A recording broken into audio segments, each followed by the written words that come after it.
Среди наблюдателей люди разных возрастов, профессий и увлечений. Многие впервые пробуют себя в качестве наблюдателя, но есть и те, которые с процедурой уже знаком. Для домохозяйки Виктории Маковеевой в качестве наблюдателя это не первые выборы.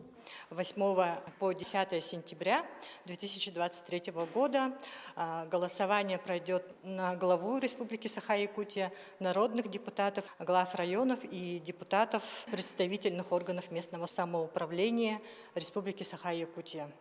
Независимые наблюдатели за единым днем голосования завершают этап обучения. За время лекции закрепляют свои знания, позволяющие выполнить поставленные задачи более эффективно.